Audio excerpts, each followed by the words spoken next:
आसुमल थाउमल हरपलानी उर्फ आसाराम नाबालिग लड़की से रेप के मामले में आज आजीवन कारावास की सजा काट रहा है। रेप मामले में दोषी करार दिया गया आसाराम नरबली हत्या जैसे कई गंभीर मामलों में आरोपी है।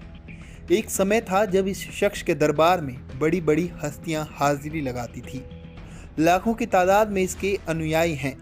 लेकिन साल 2013 में रेप के मामले में फंसने के बाद आसाराम के बुरे दिन शुरू हो गए। आइए जानते हैं आसुमल के आसाराम बनने की कहानी। कैसे एक केस ने आसाराम को अर्श से फर्श पर ला दिया। पाकिस्तान के सिंध प्रांत का एक शरणार्थी लड़का विभाजन के बाद गुजरात के अहमदाबाद पहुंचा। शुरुआत में उसने साइकिल की दुकान में मरम्मत से लेकर तांगा चलाने तक कई काम किए, लेकिन ये लड़का देखते ही देखते आसुमल से आसाराम बन गया। आसाराम ने अपनी बायोग्राफी में तीसरी क्लास तक पढ़ाई करने की बात कही है। जून 2016 में आयकर विभाग ने आसाराम की 2300 करोड़ रुपए की अघोषित संपत्ति उजागर की थी। उस वक्त मीडिया रिपोर्ट्स के अनुसार आसाराम के तकरीबन 400 आश्रम दुनिया भर में मौजूद थे। आसाराम के इन आश्रमों में से कुछ उसके साधकों ने उनके असली मालिकों से जोर जबरदस्ती या ब्लैकमेल करके हड़पे थे, जबकि कई आश्रमों का भूमि विवाद चल रहा था। आसाराम के बहुत से आश्रमों की जमीन अदालती मुकदमों में उलझी हुई है, क्योंकि उनके असली मालिक अब अपनी जमीन वापस हासिल करने की कोशिश कर रहे हैं। कई लोग तो अपनी जायदाद से हाथ धो बैठे हैं। आखिर आसाराम की कमाई होती कैसे थी? दरअसल आध्यात्मिक और जनसेवा पर आसाराम की कुछ पत्रिकाएं हर साल उसे करोड़ों का मुनाफा देती थी। तकरीबन 2 दर्जन उत्पादों की बिक्री से भी करोड़ों रुपए आते थे, जिनमें कई किस्म की आयुर्वेदिक दवाइयाँ, गौमूत्र, साबुन, शैम्पू और अगरबत्तियाँ वगैरह शामिल थीं।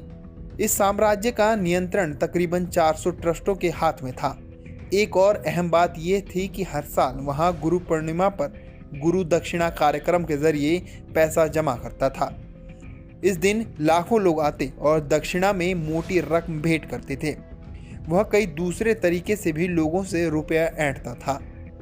आसाराम का पतन कथित नरबली मामले से शुरू हुआ।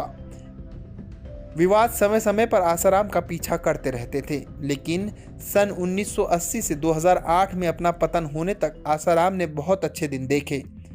उसका पतन तब शुरू हुआ जब अहमदाबाद में उसके आश्रम के स्कूल के 2 छात्रों की लाश साबरमती नदी में बरामद हुई। आरोप लगे कि आसाराम तांत्रिक है, जिसने तांत्रिक अनुष्ठान के मकसद से इन दोनों छात्रों को मरवाया। आरोप तो साबित नहीं हुए, लेकिन आसाराम का पतन जरूर शुरू हो गया। उस वक्त की नरेंद्र मोदी सरकार ने आरोपों की जांच के लिए एक आयोग गठित की।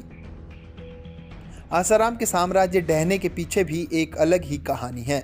आसाराम के पतन की सबसे अहम कड़ी अगस्त 2013 में शुरू हुई, जब यूपी की रहने वाली एक नाबालिग लड़की ने अपने परिजनों के साथ दिल्ली पुलिस को बताया कि आसाराम ने जोधपुर के अपने आश्रम में उसका शारीरिक शोषण किया। 20 अगस्त 2013 को लड़की का मेडिकल कराया जाता है, जिसके बाद आसाराम पर नाबालिग से रेप करने का मामला दर्ज हुआ। दिल्ली पुलिस ने 0 एफआईआर दर्ज की और केस को जोधपुर ट्रांसफर कर दिया। 2 सितंबर साल 2013 को आसाराम की मेडिकल जांच कराई जाती है, जिसमें साबित होता है कि वो सेक्स करने में सक्षम है। 7 अप्रैल 2018 को SC/ST विशेष अदालत में जिरहा पूरी होती है। 25 अप्रैल 2018 को आसाराम को नाबालिग से रेप का दोषी करार दिया जाता है।